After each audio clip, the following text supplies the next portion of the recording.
Hello, it's me, Pops Van Marmalade, and you're watching the Comics-Related Madness Network. So come get some. CromCon. CromCon. The Madness Entertainment Group presents the Madness Comic Network with original programming and additional comic-related content. Tune in and subscribe to Comic Talk with Pops Van Zant on YouTube.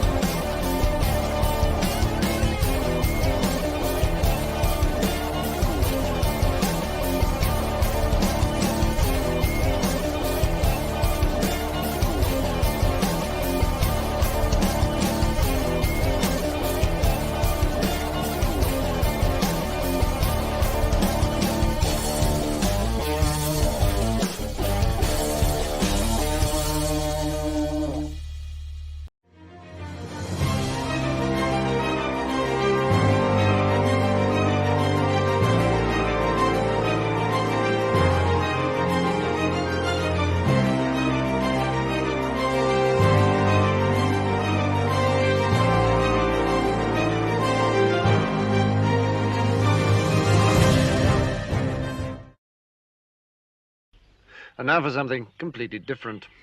And here we go. Honeycomb's big.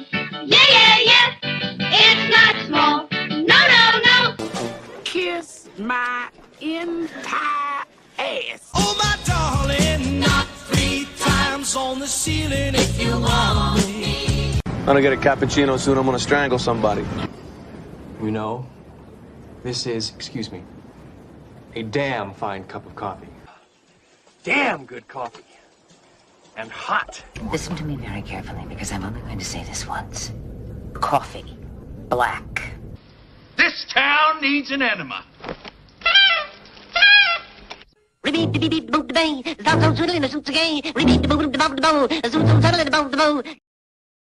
Roads? Where we're going, we don't need roads.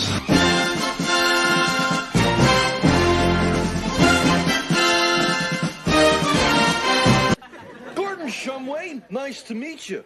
Interested in a new Buick? Nonsense. I've not yet begun to defile myself.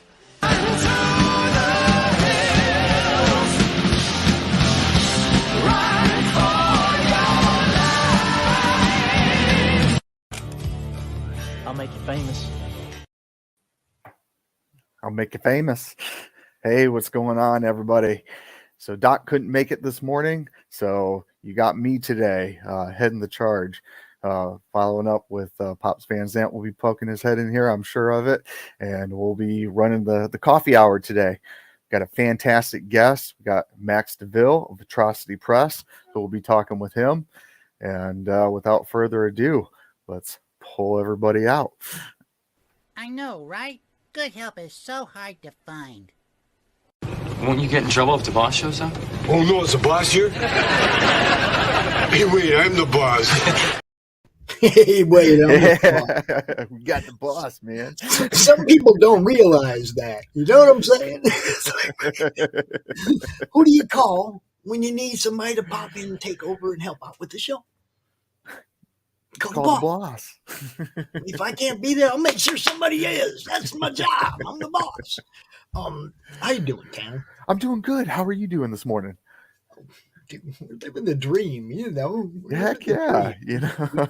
we get to be part of the comic community. We get to help people promote. We get to help people sell books. We get to help people in other circumstances that they find themselves in. You know, like what Mike's going through right now. You know, we come out here and we talk about the books that have been shadow banned and whatnot, and we make sure that they're getting seen. People like Hart, you know. Look, I like what I do. I wish people quit fucking with me. Hey, hey, London Gothic, nice to see you. What's up, Nick? So we got our friend. We do. We got our friend in the backstage. I don't want to leave him back there. So we just No. We got to bring him out. Okay. From deep space. Watch out. Watch out, zombie. Put me back in the back. Put me back in the back. Hey, Max, how are you? All right, what's going on? Oh, nothing much. Just enjoying this wonderful Saturday morning. Now, we do have a couple of prepared segments that Doc does on his show, and we're not going to leave y'all hanging. You're going to get your meme review. You're going to get your historic day in comic history. You're going to get all the stuff that you normally get. You're just not going to get Doc's pleasantries. Unfortunately. But he'll be back. I promise. I can be Doc. Red. I was going to say, I wasn't going to shake my head and play the part. I just wasn't going to do it. So, but it's great to see you guys. It's another Saturday morning, right? What's this Wonderful like? morning. Episode 15 of this show. That's pretty good. I like it. I know. We're all these keeping it shows going. keep going. Yeah, we have people watching. People enjoy what all you guys are doing. Everybody on the network's bringing something different, and I'm getting a lot of cool feedback about some of the shows. Laurie's show especially. Everybody loves the brew. Oh yeah. Everybody loves the brew on Tuesday morning. I get a lot of good feedback about that. Last night we had RJ officially join the Madness Comic Network and bring his shows completely over. Okay, he actually has a studio in our studio now for Critical Blast, so helping him save a little money. User, good morning. Who do we got? Who could that possibly be? Identify yourself. Yeah, StreamYard needs to fix that dumb shit. Yeah, they do. Oh, that's Paul. It's Paul Gomez. What's up? Paul, what's going on, brother? So Doc made it 15 episodes in before he had to go to sick call, huh? Yeah, I sure did. Isn't this the second one Doc missed? I don't know. Oh, yeah. There was one without Doc. We did before. one. He showed up in the middle of the show for a minute, but yeah. Well, I think that was the farewell from the Thursdays. Thursday, yeah. He couldn't make it because he had to go to work. That's why we changed the show to Saturday. That's right. Yeah. So, but technically, yes, this is his first sick call. But yeah, how you doing, Max? And we all good? Man, I'm good to go. All right. Tanner, I'm going to let you run this interview because I know you got questions for Max. I talk to Max all the time. My questions are like, hey, man, what kind of weed you got today? Well, Max, I've noticed, coming into the scene about a year ago, Atrocity was definitely one of the indie publishers that caught my eye. And I was like, so these guys, they're putting out books. It's of great quality, great content. Oh, yeah. So, tell us a little bit about that. What spurred that on? What made you want to create Atrocity Press? Well, beforehand, I used to do a lot of work in zines. I was an editor for a few zines locally, and I did that for probably about 10 years. Everything from comics to music. And then I had Mary Machine Gun as an idea for, probably 5 years. And then one day I finally was just like, man, I got to shit or get off the pot here. Right. And I identify with that. And I started looking for some artists. I found a guy one of my friends who's the vet. He did some, he's still active duty, but he did some Mary Machine Gun concept art. And then I brought Fernando in to do some coloring. And then Fernando did some concept art, and I liked his art a lot. So we picked up him and started this. I mean, I had the script. The script was banged out, I don't know, in a day and a half because, as I said, I had 5 years to think about it. So right. And originally it was just going to be 3 books. But as I got to the 3rd book, I was like, man, I've got so much story to tell here. It's gonna have to be 4. Oh no, I totally understand that. With mine, I wanted to bring back a kind of a Chris Claremont type thing. They'll like reading the old X-Men. So leaving threads. And it was like, oh, this is bigger than I thought. The story dictates where it goes, really. I mean, you could try to restrict it down. I mean, I could have made it a 3-book series and just cut a bunch of stuff out, but it would have been doing a disservice to the reader. So. I feel when you edit it so heavily like that, it's kind of like, Hollywood in movies. Mm-hmm. You got these great movies and then they cut them down for time. And yeah. some of that, that the director's cut footage or whatever, found footage or whatever you want to call it, enhances the story like tenfold, even if it's just a couple minutes. You can definitely get a whole lot out of just a couple minutes of story for sure. Oh, absolutely. TV show. It can change. It can change the whole tone of the show. And I think comics being a visual medium, it's kind of one and the same. Oh, for sure. I mean, Mary started out as just a nun with a machine gun, and then that's why it was originally called Sister Mary Machine Gun. And then when I started writing it out, I was like, you know what? I don't want to restrict myself to a certain set of stories. I want Mary to be kind of timeless and be able to tell stories from a whole bunch of different cultures because she's hunting the supernatural. So I'd like to be able to tell some using Brazilian mythology, and we're using Asian mythology, and using standard, Anglo-European stuff and all those different things. We got African mythology. There's just so many myths and creatures out there that we could use that I didn't want to restrict it. So it became Mary Machine Gun, and we changed that she wasn't working for the Catholic Church. Now she's working for this Templar order who works hand in hand with the Catholic Church.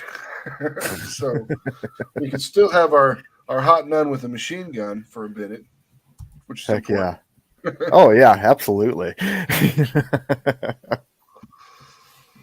Oh, is this something that you had like an idea of back when you were in the service, or? Yeah, that's pretty much where it all originated from. Was time of the service. I had written some. It was going to be a prose novel at first that I was writing while I was deployed, and then my laptop took a total shit, and the hard drive was assed out because of a sandstorm. Oh no, that's horrible. So oh man, I lost all of it, and I was like, you know what?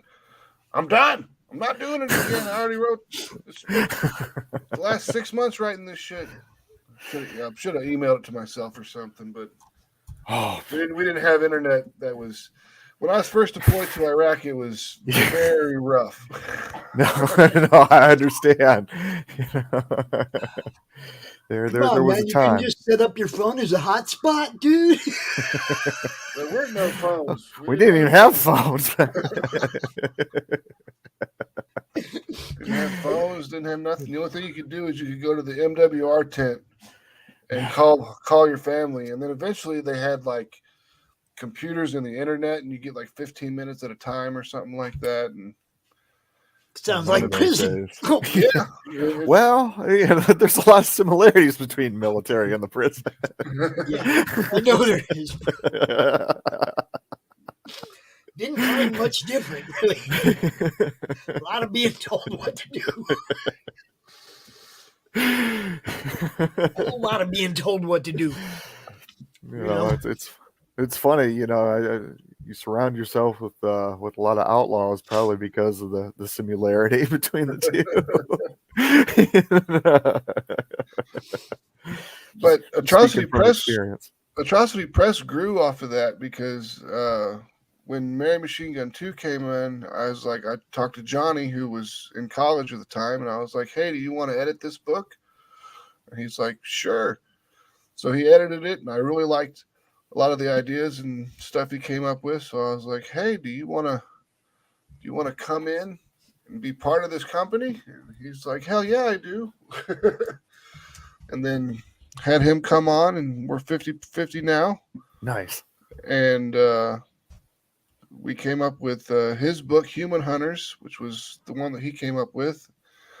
And that's doing really well. The stories are great. The first issue was just an introductory action-based issue, and then the second issue is much darker. It's about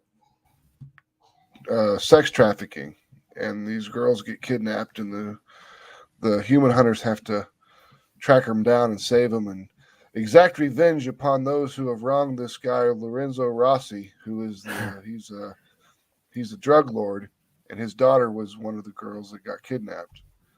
Oh, man. Can't go to the cops. So Yeah. you go to the next best thing. You go to this A-team style group that's out there that's just total badasses. I mean, they're all the famous monsters. You know, you got Frankenstein's monster, you've got a mummy, you've got a werewolf. You know, you got all the I was going to say, you got that supernatural element going on there. You know? Yep. And they're all badasses, and you'll get to see it for sure. And coming up here, I mean, it's super fun to write. I mean, we're always like 3 or 4 books ahead of where we're at with what we've got written. Nice. So, it just makes me excited to see the books coming together. And then, you know, I got to go through the Kickstarter process, which is, to be honest, one of my least favorite aspects of creation. Do you do all that yourself, or is that something you have? Johnny he's putting together the Kickstarters now. I'm more of a facilitator at this point in time. Gotcha. I just facilitate things and pay bills and write, and I make the orders and all that good stuff. And then me and Johnny sit down together when it comes time to, like, the Kickstarter part, I don't like. The fulfillment part, I do like. I mean, because me and Johnny just sit there and we go through the Kickstarter pages, and I'm just like, okay, this is the order. And he pulls it, puts it together, and starts boxing it up while I do the data entry. And by the time he's done, I've got the label printed, and we slap it on there and move on to the next one. We did. You do them one at a time like that. You need to talk to RJ about how he does it, dude. He's got it streamlined, dude. It's got to be one at a time, because all the add-ons make them each order is individual. He looks at the whole spreadsheet, and he goes, okay, I got 15 packages that have this stuff in it, 4 packages that have this stuff in it. He looks at each one, okay? But then he streamlines it. He goes, okay, this is group A, this is group B, this is group C, and the labels come out for group A, boom, boom, boom, boom, for group B, boom, boom, boom, boom, for group C, boom, boom, boom, boom. You know what I mean? It's like, it's all streamlined. It's not one at a time. It's one group at a time. All the ones, everybody who got the same shit, right? That's a group. Yeah, the problem is that we don't have that many people that get the same stuff because of our add-ons. It creates. Yeah, you'll find that you got some though. You got quite. Yeah, I mean, there are lots of people that just buy, like, especially the basic. book. You know, the basic. Yeah, you get a lot of people that just get that. So. Yeah, we got like just they buy in at the physical level with one book, you know, which we have a lot of those because people are keeping up with what we do. But when it comes to add-ons and everything, that's when everything becomes it becomes an individualized package. So yeah, but that's what I mean. He's got it out on the spreadsheet. You know, it's like it just lays out perfectly. You get rid of all them big ones that are the same all at once. You don't have to keep jumping back and forth from different types of packages. You just we're going to do all these ones, then we'll do all these ones, and then when you get down to those individual ones, of course, you don't have a choice. You know. But dudes be getting shit out in a day or two, man. This shit's streamlined. That's what we do. We get it out. We get ours out. We did I want to say it was Ninja Bimbos 2 that we got out in a day. Wow. Nice. And that was like 200 packages. We can do about 200 packages a day. That's good. Using our system. So, and see, that's working, everybody. That's actually putting in the work. You got to actually put in the work. Ain't that the truth? Actually, let's take a little break and give Doc a plug since he ain't here. All right. Should we do that? Sure. Yeah, all right, we can do that.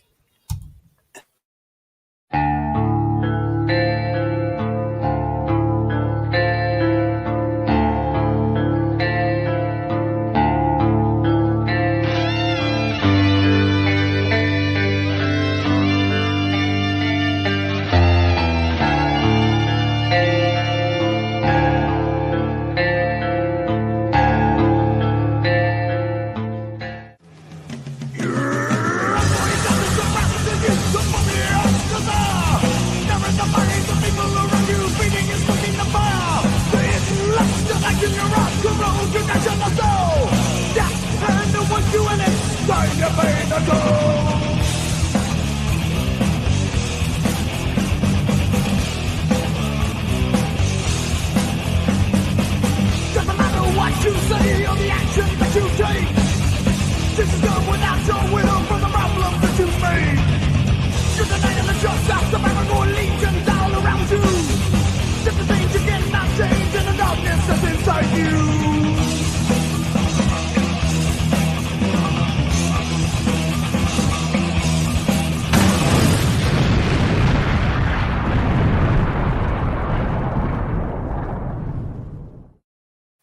Hell yeah. Pariah Blood and Mud. It's going to be awesome. Every time that the song kicks in, it's like, no. I know. What you do, or the actions that you take. I like that. Coming at you. Coming at you. It's coming. Definitely interesting looking. I'll be picking it up. I know, right? All right. Anybody in the chat? You got any questions for Max while we're doing the show? You're more than welcome to pop in, say what you got to say. I don't know about the timing of when Doc does stuff, Tanner. You're gonna have to. No problem. About 7 minutes, we'll do our meme review. Meme review. I didn't bring any memes today. It's okay. It's okay. We've got some good ones. Just go grab a couple. You got time. I've been doing orders, placing comic book orders for Human Hunters 2, and then we ordered the stickers and the calendars for Atrocity Press yesterday. We've been ordering stuff left and right. I've been busy over here. I can identify with that. Downtime is spent playing Call of Duty. Yeah, I did. I took a break and I got a Xbox Series S, and I went back and started playing. I got a Conan game.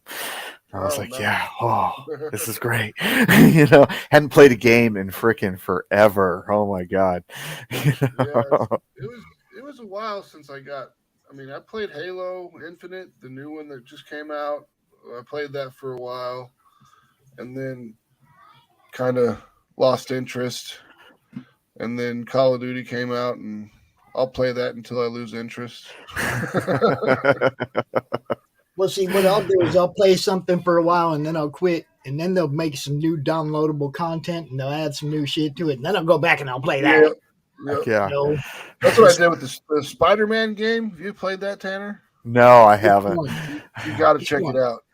The one that's most recently, the one before the Miles Morales game. Okay, yeah, I got that on my PS5 or PS4. Yeah. It's just called Spider-Man. And I got that. The fighting mechanics are great. The city's swinging around your web and everything. I'm collecting backpacks right now. That's what I'm doing. Backpacks, yeah. That's where all the killer new costumes and all the new shit. You cruise around, you find the backpacks, and you get all the cool shit. Yeah, my little kid, who's 8, he unlocked everything in that game. All the kids, kids are good at that, aren't they? Shit, man, before me. They make it all seem so easy. And I go to Isaac, I'll be like, "How do I do this?" He's like, "You gotta go like this, Grandpa." I'm like, "Okay, thanks, bud." I don't, I mean, there's just shit that they know that I don't. They all My played youngest. it. I didn't. Oh, it's insane. Like my youngest, he came out and he started, messing around with the Rubik's cubes, and he's got all kinds. He's got it's amazing. There's a whole culture, cube culture, I guess it's called, for different types of Rubik's cubes. If this kid can solve it, he comes downstairs and, he's solving this Rubik's cube, and he's like, "Wait 1 second," and then the last few moves he does behind his back, and we're like, "No, you didn't," It's like I'm 42 and I've never solved a Rubik's cube. I just take the stickers off. Yeah, right. Well, I mean, I was gonna say I've solved a Rubik's cube, but not the legit way. My son used to do those things in like a minute. Man. Yeah, it's insane. These kids, they're on a a whole different level with these games, man. I got something that just popped into my inbox. I'm going to show you guys. Okay. Check this out. This is Isaac and Emma's mom. She sent me this. Okay. Oh, nice. This is a Zeus shirt, man. Yeah. This just showed up in my inbox like right now during the show. Oh, that's awesome. Here, and I'm like, fuck, it's my boy. So you getting that shirt sent to you? Oh, she made it. She just lives down the road. Oh, okay, cool. Oh, that's awesome. Yeah, I'm assuming she made them for everybody, for the whole fam. Oh, nice. Good stuff. Zeus. Yeah, that's cool.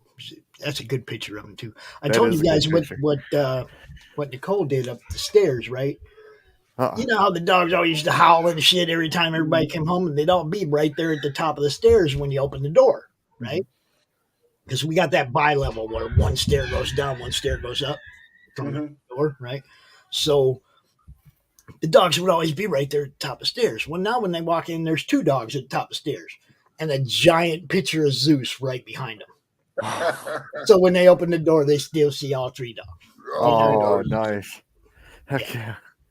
That's awesome. Shit like that fucking makes a difference, dude, because it does. He was such a huge presence, man. So it's like nice to still have him around. Oh, I get that. Sure. You're when people call them fur babies, it's not just for shits and giggles. I called him Big Fluff. That was my pet name for him because he was just a big fluff. Proof ball. and the day that every time I sweep, it's like there's still piles of Zeus. It's like it'll take you years to get rid of all that dog hair. Oh, I know, right? And then you still got Rocky dropping it everywhere, but Zeus is a little longer. You can tell the difference, But I didn't want to go all the way out there. I just wanted to show you that picture. That's pretty cool. Appreciate it. No, that's really cool. That's going to be awesome. Yeah, I'll make sure. Pop's wearing his Zeus shirt. Yep. Which I'm jealous. I noticed you got the Pop shirt on. You got the Mary Machine Gun shirt on. This is the Mojo Wizard shirt, man. This is from fucking 3 years ago. I made this shirt because it's awesome. When the character in the book, the Pop's character in the book, has a shirt like this, so I made one just like it to wear, so I could cosplay myself. Shadowhawk, good morning. What's up? What's up? What's happening, my friend? So Tanner, you want me to show first? You want to kick off? What do you want to do? Let me see. It don't matter. I sent you mine. Oh yeah, okay. Here we go. Are you ready?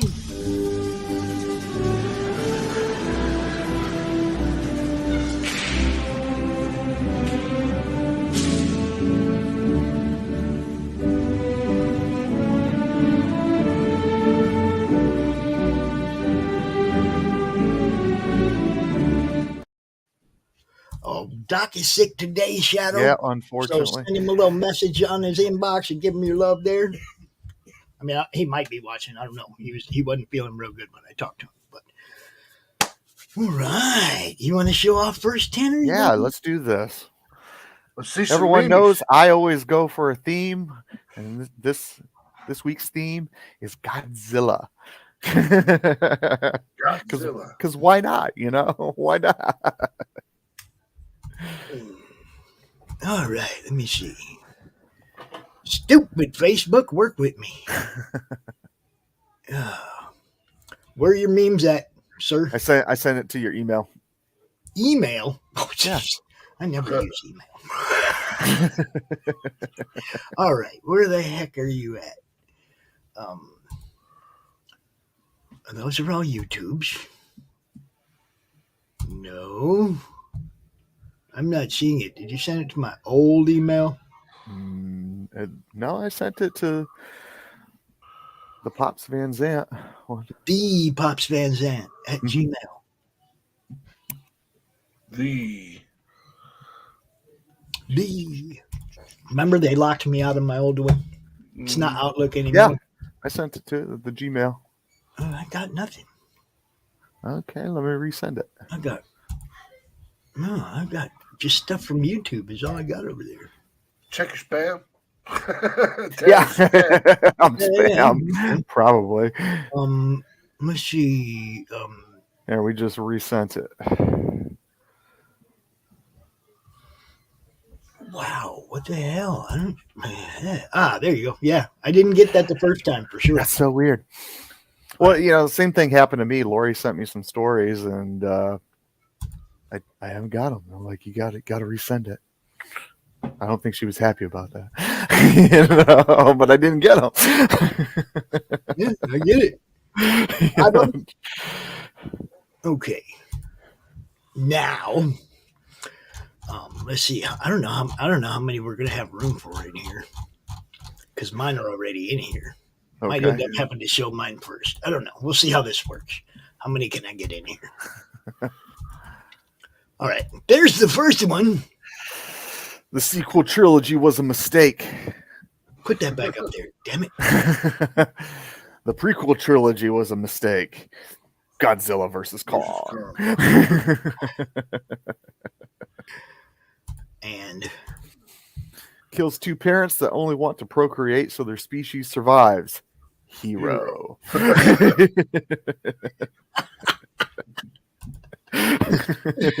Oh, yeah, here we go. Not Godzilla. Godzilla 1990. Kind of Godzilla, the cartoon. 100% Godzilla from Japan. And You Wonderful Bastard, the American one.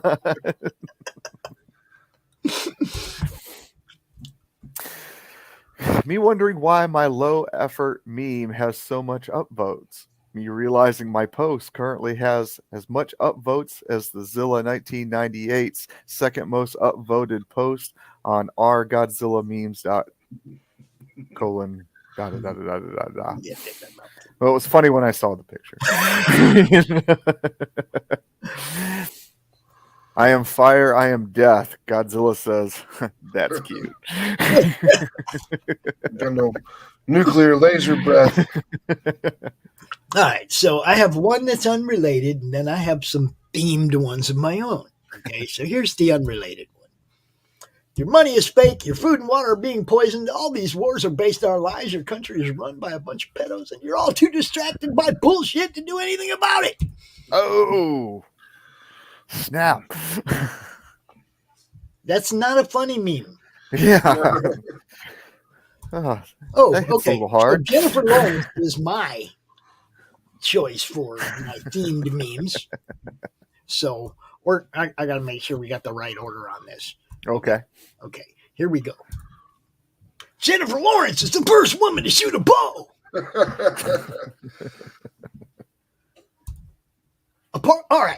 Okay. Apart from the sanitation, the medicine, the education, the wine, the public order, irrigation, roads, the freshwater system, and public health, what has Jennifer Lawrence ever done for us? Oh.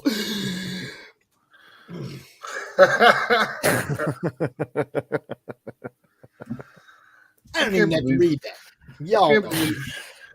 She said all that stupid shit. People are just so dumb. Now, this one is probably most accurate. First woman to discover the shortcut in Hollywood. Didn't she say she was the first female action hero or something? Yeah. I've been accused of ego, but my God. She ain't even in the right millennia. Does anybody remember Barbarella? Tanner's like, Barbarella. what's Barbarella? Oh, See? jeez. I know Barbarella. No. Jane Fonda, dude. Jane Fonda. I mean, good God. Ripley from Aliens. Ripley. Oh my God. Dude, there's Bionic Woman. Tank Girl. Charlie's Angels. Nobody gives Wonder Tank Girl Woman. no credit. Wonder Woman. I mean, we could go on here. We really could. I mean, there's so many that are ancient. ISIS. There's so many that are ancient. Even before Ripley. I mean, come on. It's not something that was new. No. Well, and I'm not the biggest of I like Star Trek, but I'm not the biggest of Star Trek fans, Right. Back in the day I was Team Star Wars, where everyone else was Team Trekkie. But in recent years when they made the sequel trilogies and they're like, we're the first to do this, and this, and I'm like, no, I'm pretty sure I watched an episode of Deep Space Nine that beat you by 30 years. Dude. And a lot of people don't like Deep Space Nine and Voyager.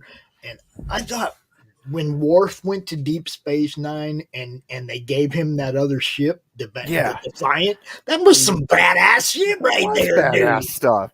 You give a Klingon the baddest ship in the fucking fleet. Come on, man.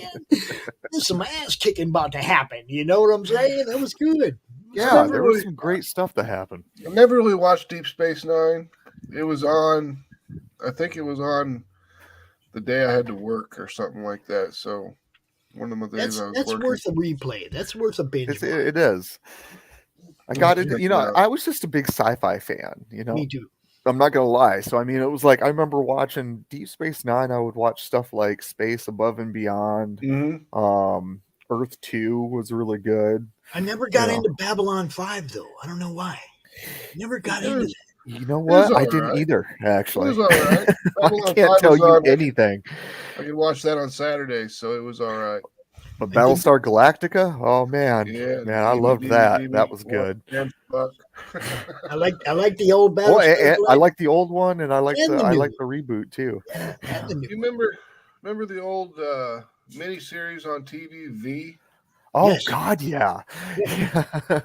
Beastmaster was in that, right? What's that guy's name? No, Mark, he was Mark. I can't remember his name. Singer. Yeah, Mark Singer. Yeah. Good shit. Linda Hamilton, Terminator. Good God, how did we forget that one? Yeah. Well, yeah, I mean, good Linda call, Hamilton Johnny. Good call. Linda Hamilton and Ripley, I mean, they were, like I said, there was Lara Croft. There was so many before that. Yeah. It's like, I don't get it. I don't get how she could not know that the people that inspired her did the same shit DC did. How could she not know that? Who inspired her to be the actress that she is? Obviously, one of them powerful female characters or actors, right?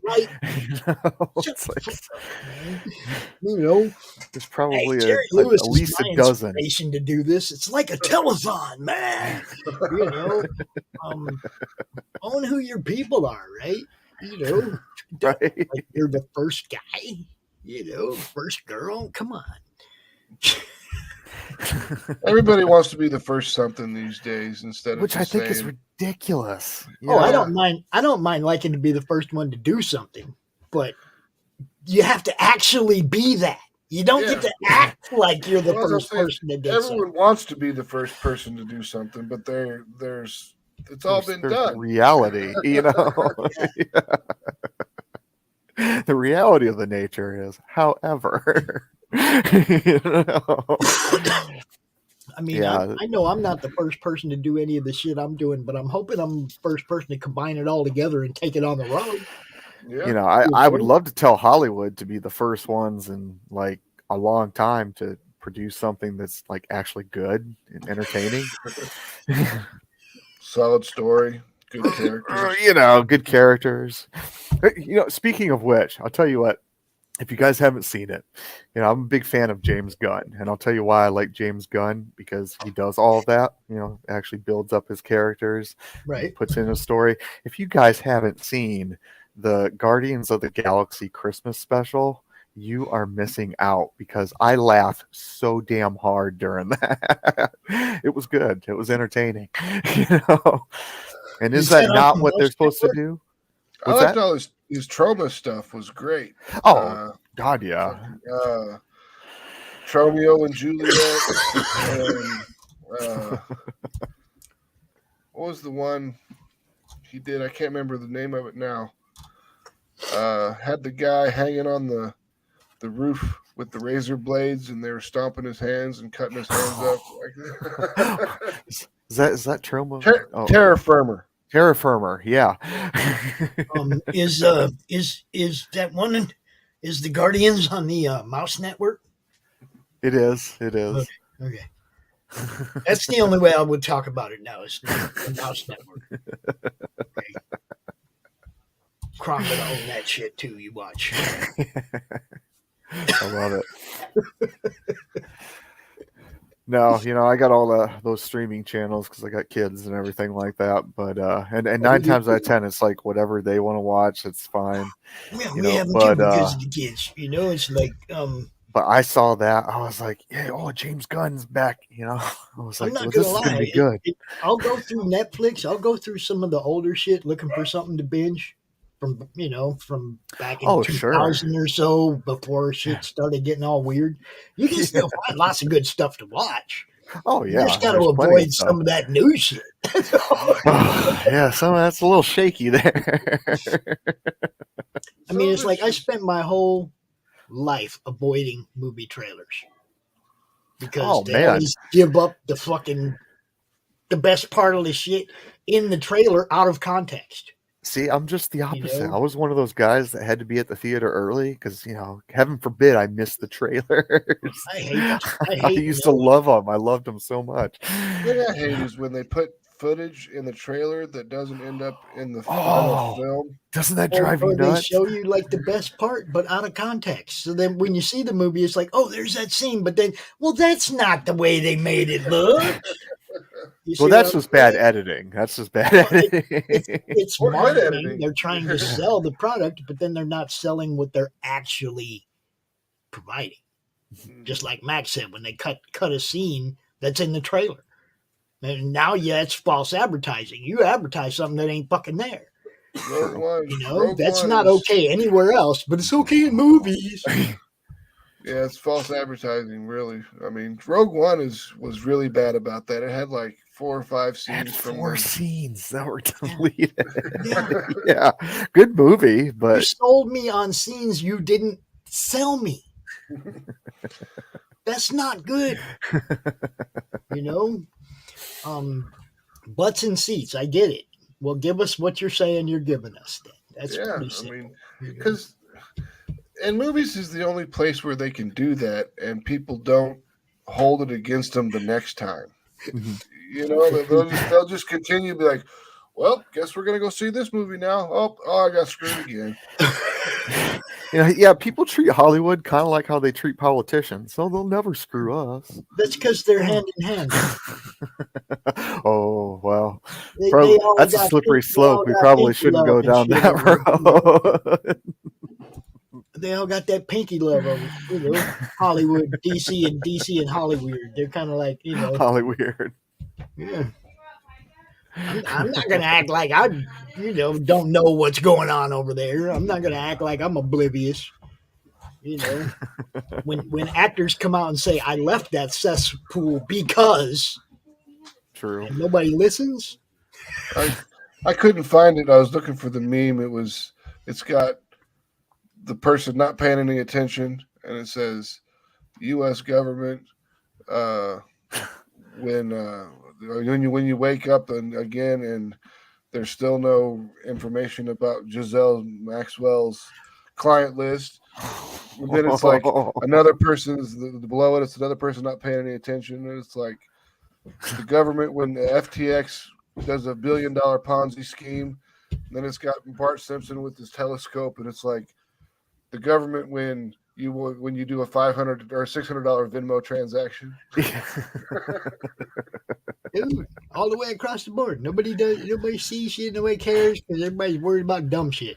Mm-hmm. Okay, look, FTX was a great big taxpayer scam. They got all our money.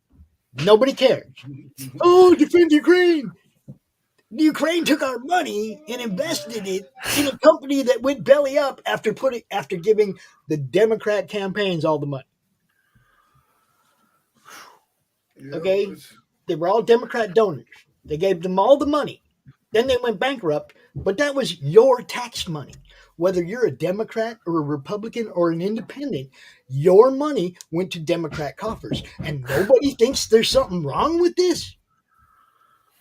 There's so much wrong with it.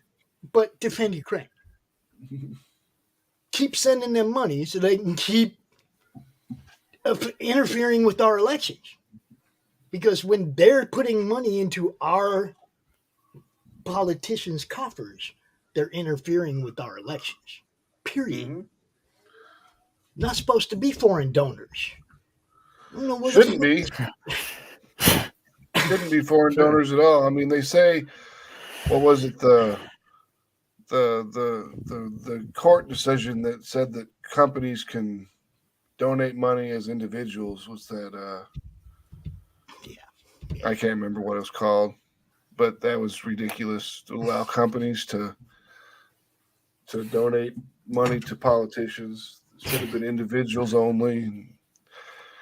You got to get a lot of this money out of politics, because if you can get the money out of politics, then there's not less people going to want to be politicians. Yeah, exactly. It's supposed to be a civil servant. It's not supposed to be a career job. Yeah, I know, right? You're supposed to pop in for a few years, try to implement your ideas if you have better ideas, and then get the fuck out of the way and let the next guy in. Yep.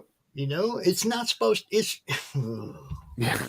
We got people. It's all messed up. We got people been sucking money out of us for 40 years in our government. Nobody cares.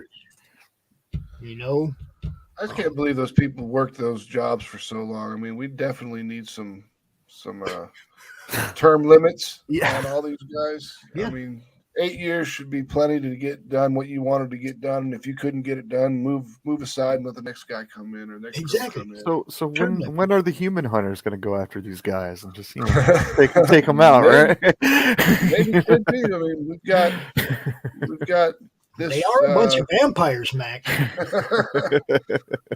We've got a bunch of stories written. We got the entire story arc for the kidnap rescue that's been written, and we're working on the second story arc, which will deal with Dr. Juan, the voodoo doctor. So. Nice. You got any other projects in the works that? You could say something about? 2023 is killer time for Atrocity Press. We've got Mary Machine Gun coming out Mary Machine Gun 4 coming out in January. Ninja Bimbos 3 comes out in March or February. Human Hunters 3 comes out in March. We don't exactly know what we're doing for April yet, because we got to figure it out and see which book gets done quicker. Gotcha. In May, we'll be doing Ninja Bimbos 4. June, Human Hunters 4. July should be, I think, Love and Death, which is a new story that we're putting out. It's about two girls. One's called Love, one's called Death, and they go around. Oh, that sounds awesome.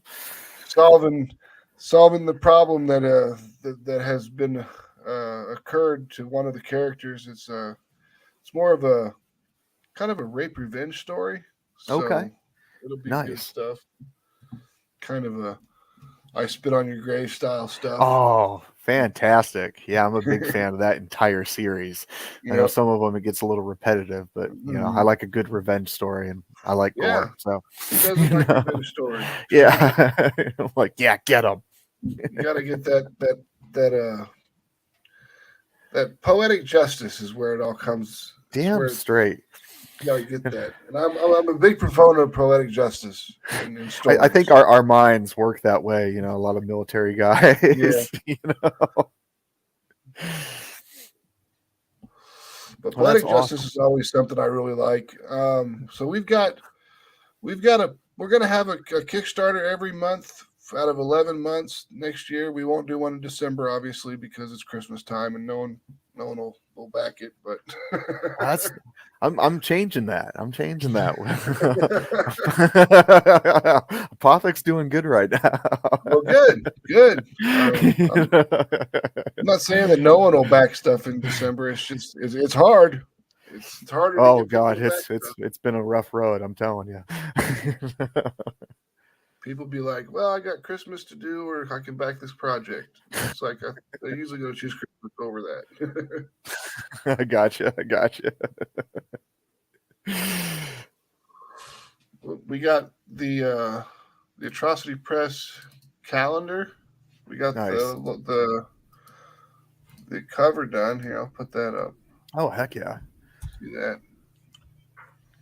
I got one more meme if you guys want to see it. Oh yeah, pop it in there. It's kind of funny. It's kind of true, but it's kind of funny.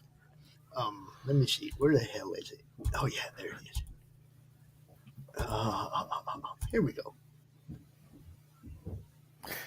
The masks don't work unless everyone wears one. The vaccines don't work unless everyone has one. The lies don't work unless everyone believes them. There you go, folks. There's some real for you right there. That whole mask thing got me silly because I was like, how's a paper mask going to do anything for people? Man, that looks good. It was part of the psyop. It was part of the hide your face. You know, they went through all that. They spent all that money on facial recognition cameras all over the country, and then they said, cover your face. Yep. Cover your face. Cover your face and go commit as much crime as you can, because we're not going to do anything about it right now. That's what they did 2 summers ago. These two characters here, this is death, and this is love. Nice. Love and death. And then over here we got Lady Blasphemy, which she'll be coming out late in 2023, probably around October time frame. I want to put it out here on live. If you need anything, or any help, any pinups, anything, I don't care, on Lady Blasphemy, give me a call. Okay, right. I will help. You know? Then we've got Mary Machine Gun's second storyline. We'll be introducing Dark America, which is this girl here. Oh, nice. Now, Max, you know that the one is just a hot demon bitch, right? Yeah. Yeah. Okay. She's a hot demon bitch. Yep, she's a succubus, actually. So yeah. She's definitely a demon. Then we've got Christine from Human Hunters, Cleo from Human Hunters, and then we've got Leah, Micah, and Donna from the Ninja Bimbos up there. So we've got, and then the calendar is all of our different characters. We used to do calendars for like a Ninja Bimbos calendar, and then a Mary Machine Gun calendar, and then a Human Hunters calendar, and it just got to be so much work to come up with 13, 14 images every. Yeah, this is the way to go. Covers all your stuff. Yep, do it all year. It's one product that promotes all your stuff. Yep. As opposed to 4 products promoting an individual thing. Mm-hmm. It's who do you go through for that? You know, and you can put it on every campaign, right? Okay. You know, they're the only ones that I know that do the desktop calendars that we like to do. See, we got who does those? Print Center USA. Those. Nice. Right next it down, right, Tanner? We're still yeah. Here's how it comes out. Yeah, I like those way oh, better. Man, desk yeah. calendars are cool. Hold up, let me biggen that. The desk calendars are super cool. That's really cool. This is all Sky from Neo Tokyo. This is one of our ones that we have available here. She's our hot girl in that book. And that's another good book. I happen to have that too. it was acquired taste material, but it's good. Yeah, it's definitely good. I mean, Neo Tokyo was It was a unique book. fun. It was unique the way it was set up with the news story on one side and then the actual story on the other side. It was like fucking I like that. Yeah. How the media Nice was creative spinning it. motherfucker. Y'all don't realize Mac's a bit of a genius. Hell yeah. He's done a lot of cool shit in the past. He developed the American Horrors Roku channel. He's done all kinds of shit that people don't really know about Max. Max is the one that created and wrote the code for the Jibber Jabber site. Yep. He's done a lot of bring shit. that up, actually. I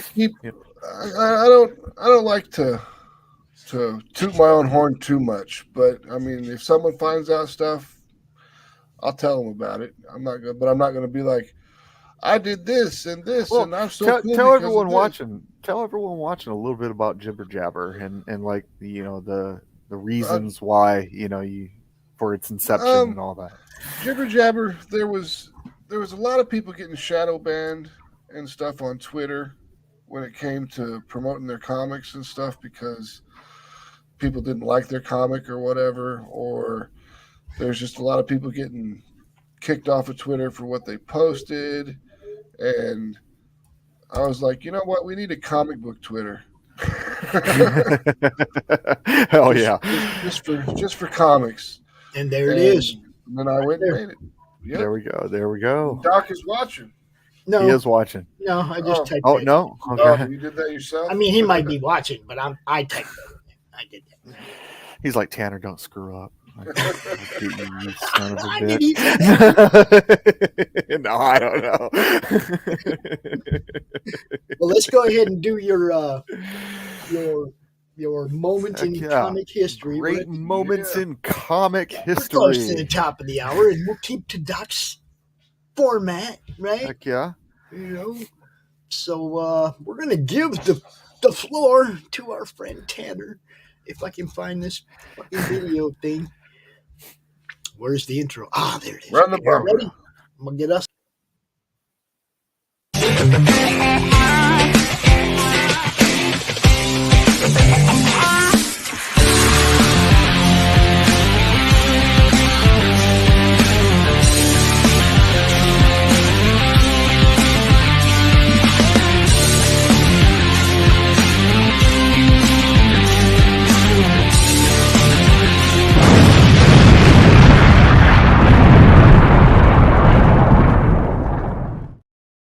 Good morning, Tanner Hurley here with Great Moments in Comic History. So today I want to talk a little bit about an individual who is a good friend of mine, has created something that I think took a turn for independent creators and really outside of the Image Comics really showed that, that you could put them on the map and that you could do something wonderful in the independent scene. And that is She, Way of the Warrior by Billy Tucci. Definitely an inspiration of mine. Great book. Have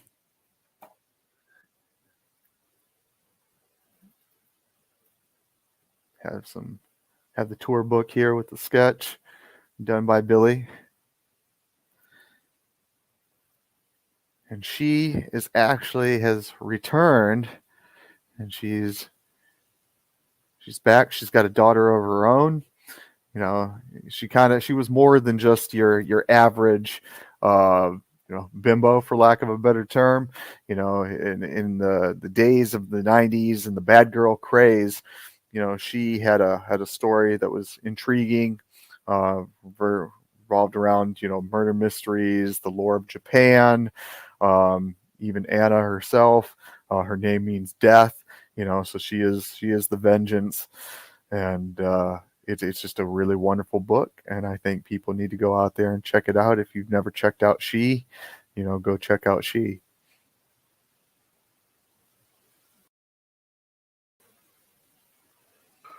And we're back.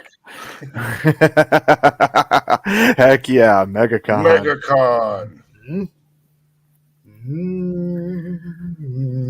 That's why I was like, "Oh, Max is going to be on." Okay, well, I got. Some of you, I got to do the bad girl stuff. That is one of the few things that I've drawn in my life. Is I did a reboot of that cover. Oh man, dude, I have don't draw much, you know. So much she growing up. Yeah, well, I mean, I don't draw much stuff that inspires me. I can find a way to figure it out. You know what I mean? Yeah. Dude, Billy's always been somebody that I've read the comics. You know. One of the nicest dudes in the world too. He is. He is such a stand-up guy. I'm telling you, and a fellow brother in arms. Just to throw that out there. I'm gonna show you this side by side. Oh. Heck yeah! I ain't no artist, yo, but something that inspires me. Hey, but it inspired you. Do it, that's that's what it's all about. You know, it's about the inspiration. I mean, He anybody definitely did that for me many times. Create something that sparks the creative spark in someone else. That's amazing, right there. That's what really kicks. That's it what off. tripped me out when I started doing this, and then started actually conversing with him and shit. And it's like, dude, I've drawn your stuff, and I'm not even an artist. Well, actually, it's funny. You know, I'll date myself a little bit. So you know, young teenage me, you know, was going to the cons. And I see, you know, Billy Tucci is there, and I'm like, oh man. And it's one of those situations where it's like, do I go meet one of my heroes? You know, and that's always 50-50. So he was on the phone at the time. I remember, you know, he was busy with something, and Deborah, his wife, was so nice. She's like, oh, are you interested in she? And I was like, oh yeah. And they're like, well, we got these covers. We're doing, you know, they had Year of the Dragon. This one they had Year of the Serpent. And you're like, yeah, you buy a copy. And it was the first time that they started doing. He was one of the spearheads for sketch covers. You know, a lot of people don't realize that, but he really spearheaded that movement. You know, and she's like, and Billy will draw on it. And so he gets done, you know, at the phone, and, you know, and he drew this and really inspired a young me to get into comics, you know. And I've told him that story on quite a few occasions and everything, but they're just amazing people. You know? So Max. Yeah. Maxity Max. You got a lot of things going on, and we never have enough time when we talk to really cover all the shit that you got going on that you do. That's why we bring you out a lot, because there's always something new or something we didn't have time to talk about last time. Oh, I've always got something cooking. And this is the thing that people got to understand, man. If you really want to make a mark, work. So true. Bottom fucking line, man. Hey, Pops, it is the top of the hour. I think you know, we should take a break, you know, refill our coffee mugs, maybe pay some bills. I can do that. Show some work out there. Let's start with the one we highlighted on our show last night. Heck yeah. Oh, go check out Private American. Yeah. America's southern border has become a war zone. Human traffickers, drug smugglers, and terrorists flow across the Rio Grande with impunity, secure in the knowledge that no one will stop them. A distant federal government lectures Americans on their privilege while punishing overworked border patrol agents who were helpless to stem the tidal wave of invaders and determined migrants. Second-generation Cuban-American Marcos Zamora is a military vet, more patriotic than most Americans. No longer able to ignore the chaos at his doorstep, he acts. Joined by his best friend Gus, they hit the border every night, saving lives while stopping violent drug cartels and other opportunists. The government reacts with fury at Marcos' attempts to preserve American sovereignty, deploying the full might of their enforcement agencies. But Marcos understands that the only thing the rich and powerful fear is bad publicity, and he records every encounter. Whoever he is, this private American must be stopped. Illustrated by Richard Balk and written by Eisner winner Mike Barron, Private American is his version of Captain America, and maybe a little Punisher, taking part in this ongoing, violent, and very real battle of good versus evil in the war for American sovereignty. Grab your copy at theprivateamerican.com. We have a secure border, and that is a priority for our administration.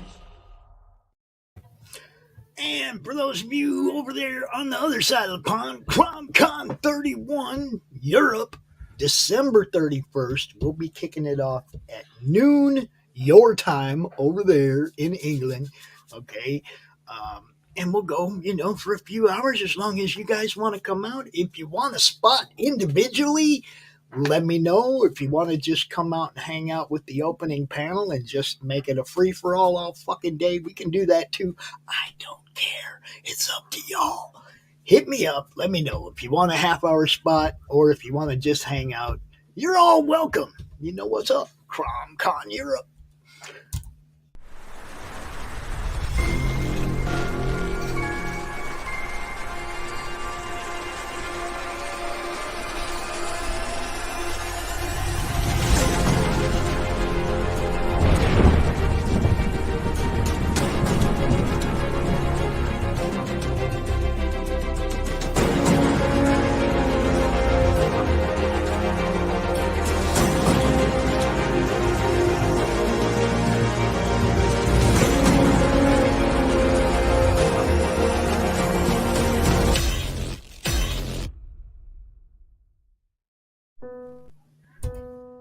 Bringing you sex, sass, and style. Buckle up and unlock your imagination for a fun adventure with these death-dealing dames. They sail the galaxy in search of spoils. The most dangerous acquisition, and the most fruitful, are the legendary Splinters of Yggdrasil. The Splinters are magical artifacts forged from the Tree of Life that wreak havoc on the universe. The missions are perilous, but the bounty is glorious. Enjoy our hyper-fictional wonderland. How is a pirate ship sailing through space? 'Cause magic. How do they heal so quickly after battle? 'Cause magic. How are they able to communicate through jewelry? 'Cause magic. It's all about the characters. Abo, rough, robotic, ready. Mo, carefree, callous, courageous. Mistress Graven, daring, diplomatic, dominating. Betsy, academic, accountable, aristocratic. Nefara, ancient, assured, adrenaline junkie. Bruto, proud, prominent, protective. Fisty, independent, incendiary, invigorating. Roxy, superficial, scarred, secretive. Once you get to know this diverse crew of mythical miscreants, you'll be anxious to find out what trouble they'll get into on the next episode. Go to abogrizzly.com and order both halves of the first episode today. Hey, everybody, Dirk Manning here, the writer and creator of numerous comic books and graphic novels, including Nightmare World, Tales of Mystery, Brave But Not Dead, all kinds of stuff. And I am super excited for you because you are getting to watch right now, right this moment, out of all the things we're going to be doing, you're getting to enjoy and revel in the Madness Comic Network. And that is awesome. Thank you for being here. Oh, yeah. We're back. We're back. I got to find where that thing is and get it out of the way. Okay. Man, I got to say, some of these videos for these comics are just getting insane. They look great. I know, right? Yeah. Well, editing software is just getting better and better, every year. I'm telling you. Well, I mean, I don't know shit about editing. I say I have everybody else do that shit for me. I've been playing with Filmora 11, and it was worth its weight in gold. What I pay for the monthly subscription, or not monthly, but yearly subscription. I don't know that one. I use After Effects and Premiere. Those are the ones I use. Is that Paul? Electric. I think it's Brad. It's always Brad. If somebody comes in here and says I back something, it's probably Brad. Brad backs everything. You know. Thank you. And yeah, if you want to pull that up for a minute, Tanner, at the end of the show, and we'll give it a little push at the end of the show before we cut it off. You know. And I'm not like Doc. I don't have to run at 11:30. I would like to cut it before the 2-hour mark, but you know. I do have a birthday party, so I will have to cut at the. Birthday is it? It's our friend's daughter. She's turning 18 today. Oh boy, that's a different kind of party, son. Yeah, it's my brother's birthday today. Is it really? Nice. Yep, he turns 40. Oh wow, youngster, young pup. So yeah, Max. Is there anything that you want to talk about that we haven't? Let's see. I never want to guess leaving thinking they didn't get to say the one thing they wanted to say or whatever, you know. No, sometimes that happens, man. You know. We went over all the stuff that we got. I mean, let me bust out some pages here of Mary Machine Gun 4. I never want somebody to leave and then come back like 15 minutes later. Go, damn! I didn't say anything about that, or you know, I forgot to cover that. And try to throw a reminder. Yo, it's anything you want to cover because. You know, what do we got? These are just colored. They're not lettered yet. What do we got? SK is lettering. Man. This is page 1 of Mary Machine Gun 4, where she's training with the Valkyrie, and the Valkyrie's kicking her ass. Got more fighting, and the more the Valkyrie keeps telling Mary to focus. She's like, "Look, you got to focus. You gotta have the battle focus, because if you don't, you're not paying attention to the combat." And you can be tricked. And she shows her all the different ways that she keeps knocking her down, and she keeps telling her, "You got to focus." And Mary's like, "You know how sick I am of hearing that fucking word?" She's like, "Then imagine how sick I am of saying it." But they help, she helps her up, and they continue to train. And then Charlotte is back from her trip to the Amaranthian pool, and her skin is gray now, so she's concerned as to what she's going to do with her life now that she looks like a freak. And her boss Ophelia smacks her and is like, "You're beautiful, do what I say." And then see how we're showing the time passing with the leaves, because the leaves were green before, right. They were in skimpier clothes, and now they've got it's fall, so it's getting cold outside, so they're fully dressed and everything. Well, some of them are. Yeah. Then on the inside, we've got Ophelia. Some of them are fully undressed. Got Ophelia and Charlotte. Ophelia is a very, I'd say she's not really a witch, but she's kind of a witch. Okay.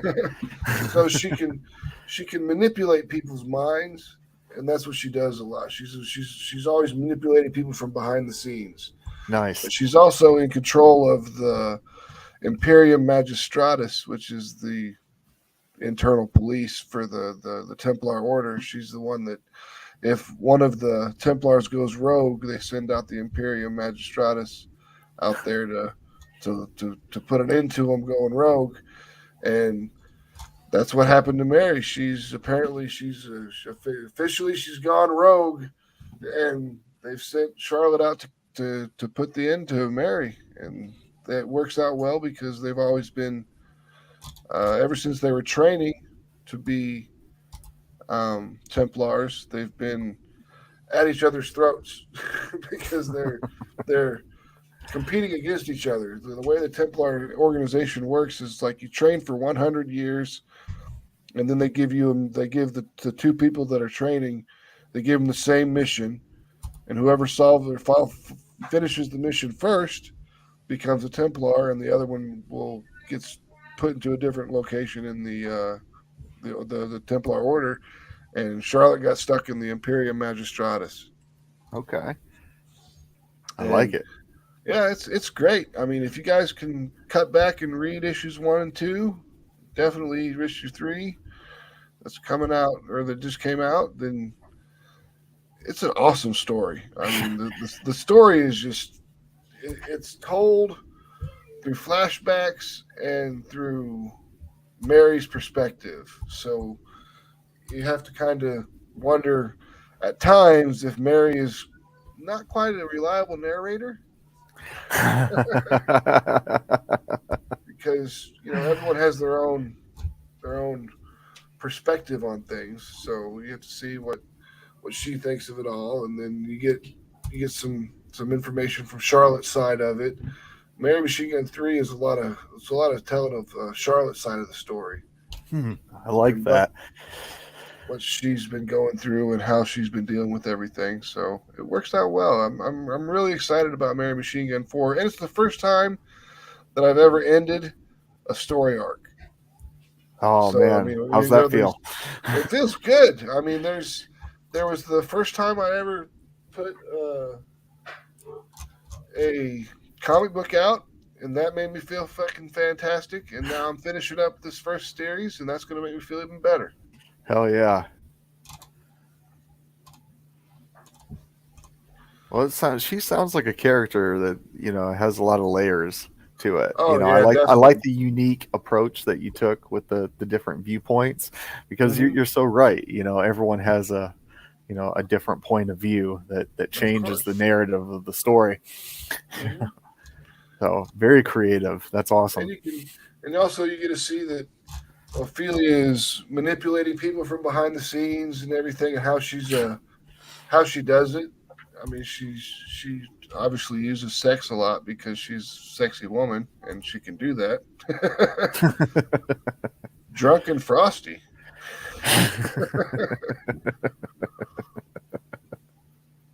Who's Drunk and Frosty? I missed out on that one. Oh man, I don't know if I can find it now. I showed him the other day. It's one of those things I drew a long time ago. I've only done a few drawings, right? Uh-huh. Very few, not many at all.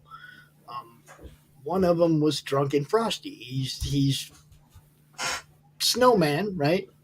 Hat is Frosty, right? But he's laying down in somebody's yard with a bottle of Cabo and some ice puke, and his hat's laying over there, and it's Drunk and Frosty. He drank a little bit too much. Stephen B, how you doing? I want to do that to somebody. I want to see a big nice snowman in somebody's yard, run up there, knock it over, put a bottle of Cabo in his hand. Frosty had too much to drink last night. I would if I could, but not here in the South. What's up, Stephen B? How you doing, brother? What's up? We'll be watching Stephen B tonight, 7:00, right here. Yep. Heck yeah. Make sure we haven't even gotten any snow really this year yet. It snowed the third day of the con when Chris was here, and he had to hurry up and run home because he was afraid of getting caught in the snow. Then it had not snowed at all until yesterday. Jeez. So it went a whole nother month without snowing again.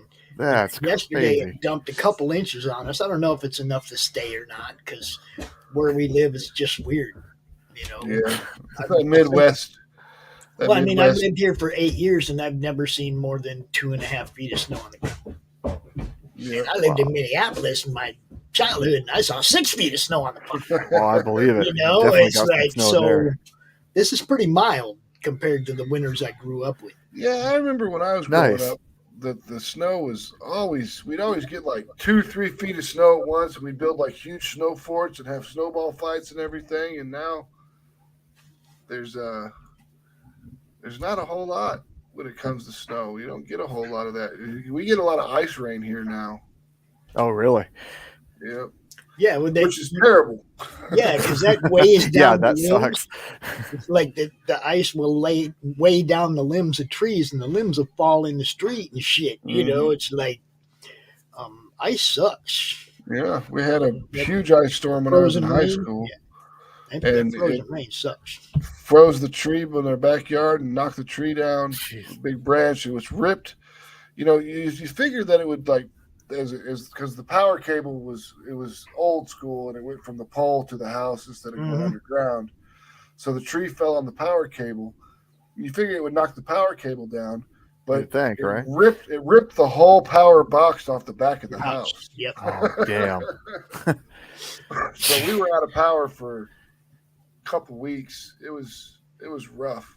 It was cold as hell. You got a Freezing our fireplace, asses off. Max? No, we did not. If I don't care who you are, if you live in a cold place, you need a fucking fireplace. Oh yeah. Yeah. Sure. Oh, ain't that the truth? Because if the power goes out, that's your only fucking hope. You know. Yeah. The last house I lived in had a fireplace, and honestly, we didn't. Okay, you want to debut it here, Stephen? We can do that. DP you. That's for the after dark stuff. He said, no, do you want to let's see, how should we do this? Should we send him the link, let him come out, and then share screen? I guess that's the easiest. Right? Yeah, share screen. Okay. Definitely. Let me send you the link, Stephen. On out. I'm always down for seeing these trailers of these comic books because I can't do anything that fancy. I wish I could. Oh, you could. Come on now. I can't do the animations. You create a jibber jabber. Come on. Yeah, that's coding. That's math. That's not hard. Wow, speak for yourself.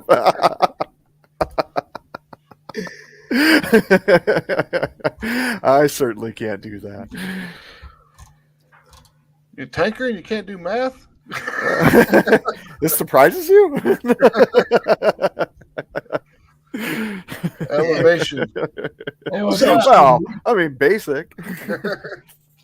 Yeah. Stephen B, what's going on, my brother? I got tired last night because I've been working all last night to get this trailer done. Oh man, yeah, I know what that's like. Burning the midnight oil. Unfortunately, I'm having a little bit of trouble to do like the animation that some of the fancier trailers can do. See, exactly what I'm saying. which I wish I could do. I wish I could do something like that. I just can't yet. Keyword. You'll get there. You'll get yet. Yet is the key word. So, let's see. Share that screen, bro. Let's see this. Okay, you know what? I'm just gonna move this to the other screen. And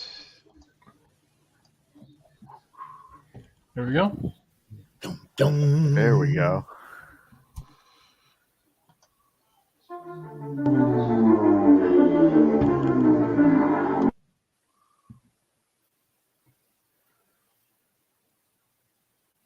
Where'd the sound go? Oh, we lost audio. Pops has muted himself. Why would it be on me? What happened? You muted it. You were on mute. Pops muted himself. It's based on his screen. All right, let's try this again. Rolling.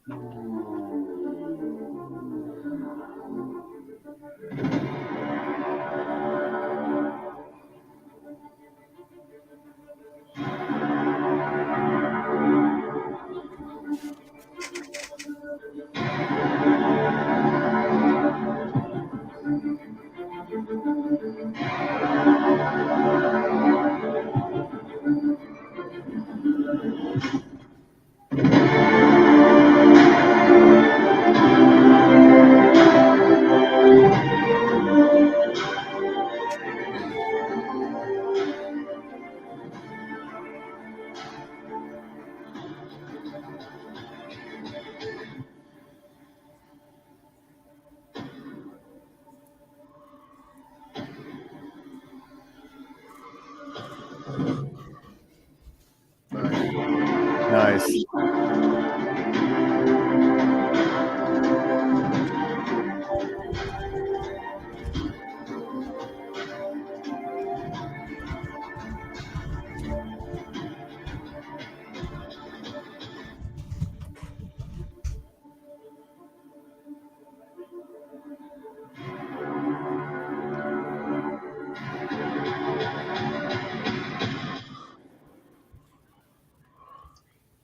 Hell yeah. Only got one question, Stephen. Was mystery spelled wrong on purpose, or was that an accident? That was an accident. Yeah, there's a couple. I said that in the private chat. There's a couple errors to fix, but overall it looks great. It's just a couple of spelling errors, and that's real easy to edit and fix. Yep. So looks good. I like the little. I haven't released it on my channel yet, so I'm sorry. Little SCP looking creatures crawling through the forest was awesome. I like. Yeah, I liked that. It looked really good. It's just like you said, the only thing, a couple of editing, a couple of spelling edits, and that thing will roll good, bro. I think characters and adventure and mystery all had spelling errors, but we can fix that. That's freaking easy to do. Too easy. Good job, bro. All right. Yeah, looking good. Well, I'm glad you like it. Oh yeah, those trailers are just stuff that, man, I'm not creative enough to do that stuff. I can write. That's what I do. I write comics. I write code. That's all I do. Get Ink Studio. They can help you out. They did mine, so I'm plugging them.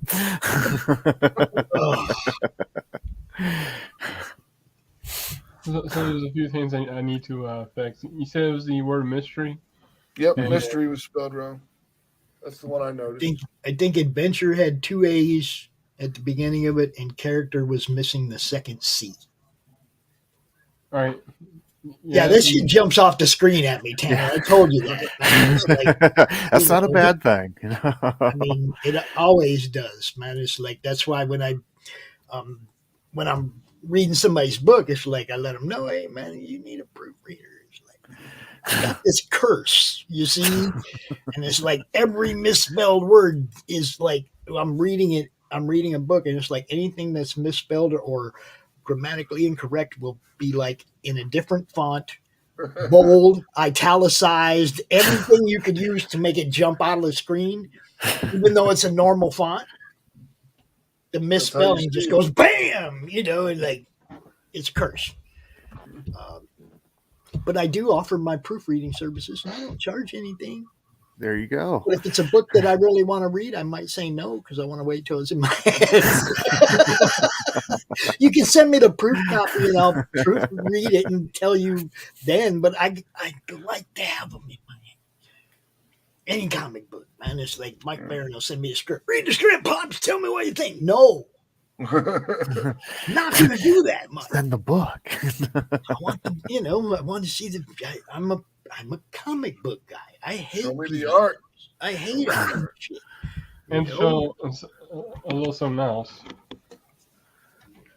Oh, nice. Cool. Is that what you're going to be working on tonight, Stephen? That's what we're working on tonight, and the next page you'll be meeting another character, which I believe I named her Emma. Emma Frost. Heck yeah. All right, fellas. It is almost 10:30 here, and I got to take the dog out. So. Oh, okay. Max, as always, it was wonderful having you on. Yeah, thank you. I didn't mean to kick him out. We're going to take this dog out before he poops on my floor. No, I totally get that. Yeah, can't have that. All right, peace out, everybody. Thanks for having me on. You bet. Anytime, bro. Hell yeah. And Max is he might be bringing a gaming show to the network as well. Nice. So, oh, that'd be cool. He might pull out his old skills and run a D&D for us. Oh, wow. Hell yeah. I mean, I played in a couple of Max's games already. He's a good DM, man. He'll be like, if you're encountering the old witch woman, he'll be like, and now he'll get all into it. He's old school. I love it. It's role play, right? That's it is. It's role playing. He gets it. So it's fun being involved in the games that he does. Entertaining to watch. I gotta go pick some errors before I post it on my channel. I gotcha. Hey, Stephen B, thanks for coming out, brother. Stephen, anything that you think might be off, just type it into your your search engine, and it'll give you the correct spelling. Anything you have, there's no fucking shame in making sure you get it right. Oh bro. God, Yeah, I know. You know, anything you think might be off, just type it in your search engine, and it'll give you a proper spelling and definition and everything. You know. Yeah, I think for the Second Chance campaign, which it is coming up.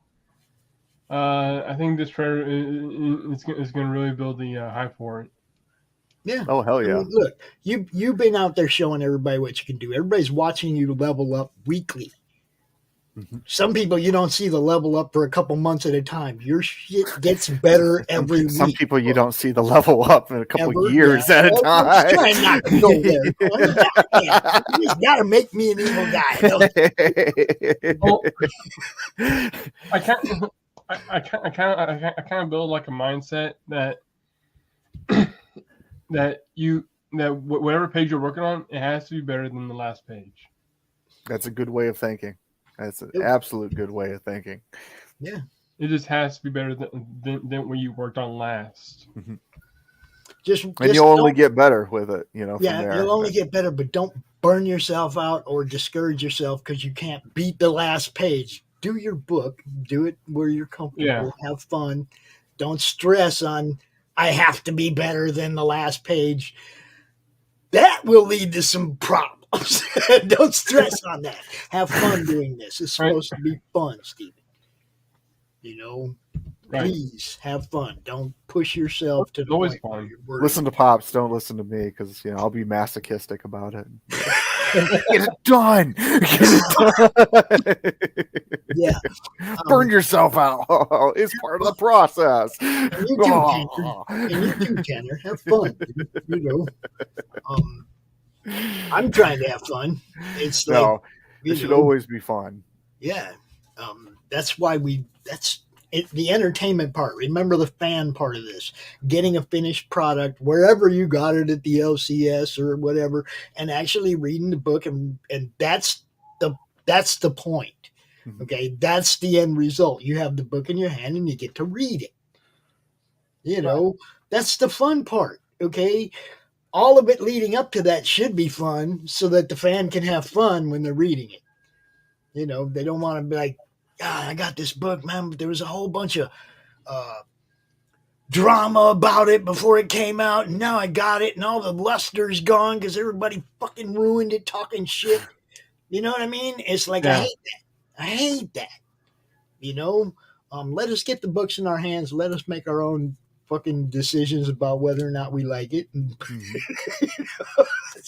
especially don't go out ahead of time before you've ever read the book and do an article about how racist it is when you haven't read it. Daily KOS, Star Mignon, I'm talking to you. Right? It was bullshit that you did, and you know it. Yeah, I had to say something about it. There's no way I was going through the whole show without bringing that up. There was no way. I'm sure that would have been a big part of Doc's opening today, but I'm not taking that from him because he hasn't had a chance to come out and air his views on it yet. What's up, Rock? So true. Everybody say hi, Rocky. And then he's gonna leave.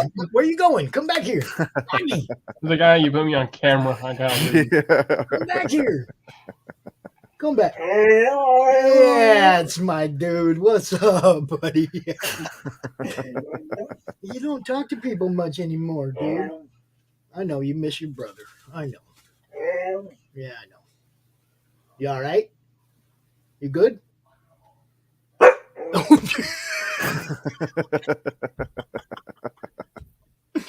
Yeah, he was really quiet for a few days. He just a couple days ago started being his normal vocal self again.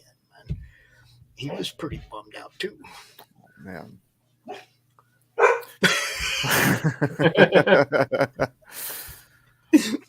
But hey, Tanner, I don't know how long you want to go with this. You want to give Stephen B the interview fucking real quick, or you know? Well, honestly, because I got to get ready for. Oh, that's right. Yeah, the party. That's right. Interview for another time. Yes, we will. We will get you back out here. I promise. Everybody, tune in tonight, 7 o'clock right here. Check out Stephen B., the Boldcat Draw Stream. It's always worth a watch, man. Steven's got good stuff going on every week. I'm really glad to have him as part of the network. Tanner, as always, my friend, thank you very much. Doc, as always, we got you, bro. Get better. We got you, brother. Feel better. Gonna play a couple more commercials on the way out because, you know, we got people we ain't covered yet. Heck yeah. You all have a great day. Don't forget, CromCon Europe at the end of the month. If you want a dedicated spot, you got to hit me up. If you just want to pop in and hang out, that's always an option for the show. But if you want a dedicated time to yourself, you got to let me know so I can book you to a time. I don't have a lot of time to mess with booking these shows anymore. And, you know, Tanner knows we got a lot of shit going on. Got a lot going on. A lot of moving pieces right now. I was in a meeting for 2 hours yesterday, man. And, you know, it was like, had to jump from a meeting right into a show. And it's like, fuck. It's getting crazy. Check this one out, yo. Y'all know you love Brian. You love Six Gun. It's live right now on Indiegogo. The Great Silence. Not this. I mean, you can get this one too, but he never sent me the new trailer. So, Brian, talking to you, bro. Y'all know Six Gun.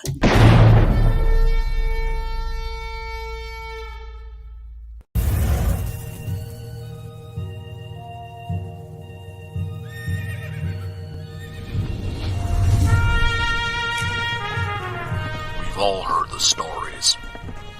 We've all heard the legends. Wyatt Earp, Doc Holliday, Billy the Kid. But there's a secret history to the Old West. One that seems too strange to be true, but, well, we all know what they say about the truth.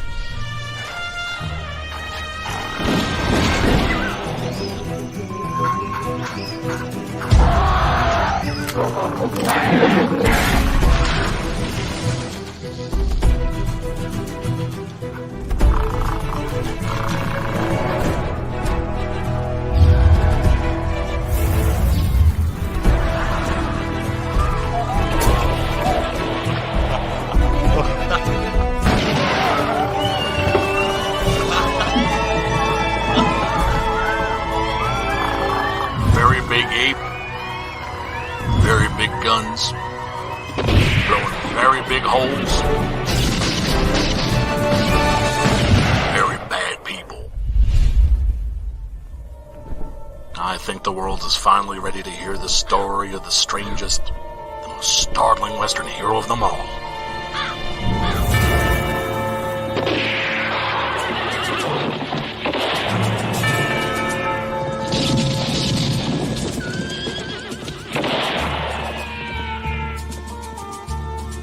Six-gun guerrilla, long days of vengeance.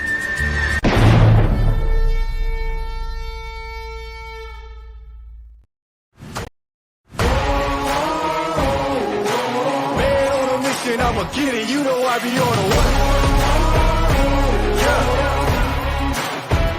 You know I be on a what? Man on a mission, I'ma get it. You know I be on a what? Yeah. It's all hard, ain't no fear here. You ain't giving it to all, you steer clear. Never beat, I've been down and I reappear. You got some money on the line, you better put it here. Rolling in and doing that work. How do you end this thing? How do you put the where's the brakes on this bus? I forgot. Jazz how to drive. hands. Jazz hands and brakes. Comic Books for Kids provides comic books to kids in hospitals and cancer centers across the U.S. It's a place where we can all work together to make sure every child has a comic book. 100% of all proceeds go towards the kids. It's about making a difference, and while they're in the hospital, allowing them to fly like a superhero, battle dragons, or rescue teddy bears. We are in every state in the country and now support over 160 hospitals. Every month, we add more. Visit